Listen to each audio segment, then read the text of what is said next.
Hey, what's up guys, I'm Sami, and two of the biggest smartphones this year are the LG G6 and Samsung Galaxy S8. So today we're putting both of these phones up against each other to see which one is worth buying over the other. These are two very powerful smartphones with almost the same focus this year, so it should be very interesting. And as you might already know, the same focus I mentioned just a second ago is the push for an almost bezel-less smartphone to really immerse you in the content you enjoy, and even to pack a larger screen into a smaller form factor. Both phones here do that extremely well, coming in at 5.8 inches for Samsung and 5.7 with LG. They both have a slightly different aspect ratio than we're used to. Rather than 16:9, LG has 18:9 and Samsung has 18.5:9 this time.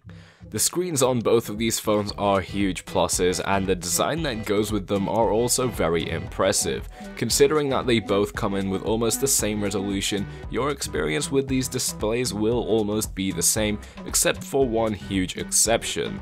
The S8 of course comes with that beautiful curved edge even on the base model, which makes the screen melt over the edges, and it completely changes the game up between these two smartphones. While the G6 still does have some very thin bezels on the side, the curved design completely takes that away, and it makes everything better when using the smartphone. That said, not everyone is going to be a fan of it, and even I feel like the LG G6 looks absolutely great as it is.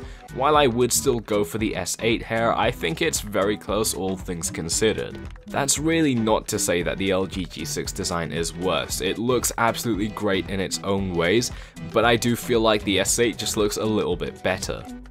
As for performance, the G6 slips behind a little bit here, because while the Samsung Galaxy S8 runs on the very powerful Exynos 8895 or Snapdragon 835, the G6 is still on last year's 821.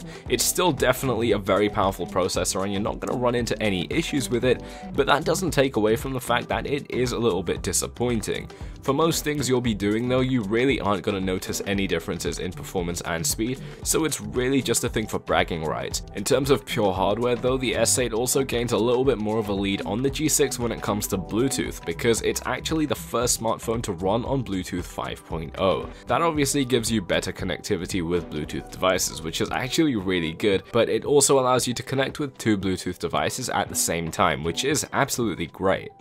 In terms of cameras, this is obviously a big one for smartphones these days, and the LG starts making up for what it lacks in performance because they've included dual rear-facing cameras, which really takes great images and videos when they're combined together. They're gonna be very crisp and colors are absolutely great, but that also applies to the S8, which is still doing extremely well in the camera game. They've upgraded the front-facing camera this year with some improvements for low-light shots, but they really haven't done anything new to the rear-facing shooter from the S7 Edge, aside from just improving its post-processing. That is going to be disappointing to some people, but bear in mind that the camera on the S7 Edge had and still has one of the best cameras on smartphones out there.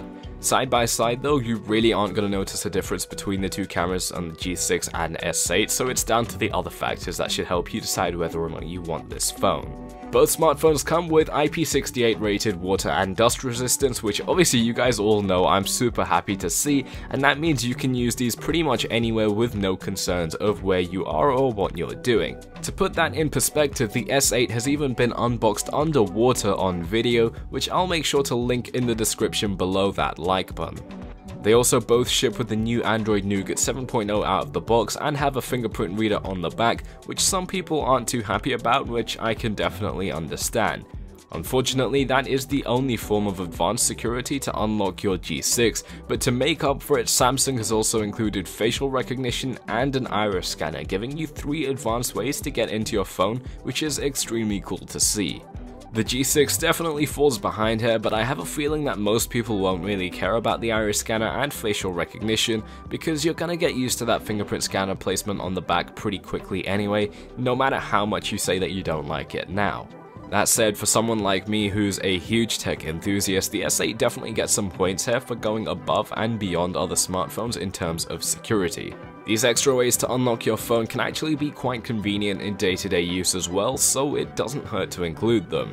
As for battery life, Samsung had to play it really safe this year and only included a 3000 mAh battery with the S8, whereas LG managed to top that by 300 mAh, which definitely isn't a huge increase, but it will be noticeable in your use. That said, the S8 Plus does come in with 3500 mAh, but bear in mind it also has a larger screen to power, so you're not really going to get that much battery life anyway. It is going to be less than the G6, but considering how the S8 also runs on newer processors, you're getting better battery life management, which should even things out a little bit more. It is unfortunate that Samsung ran into battery issues, forcing them into including a smaller one here, but it's good to know that they're playing it extra safe this time, and both do include a headphone jack as well, which is great to see. So as you can probably tell, there's a lot that's very similar with both of these smartphones, and I've actually got both of them coming in very soon to review, so make sure you subscribe so you don't miss out on that. Both smartphones offer very similar things, and both also cut corners in certain areas. The S8 comes in with a slightly higher price tag, but also that beautiful screen and even a pair of $99 headphones for free. In terms of which is worth buying over the other, that probably goes to the G6 considering its lower price but also pretty much the same benefits that the S8 has.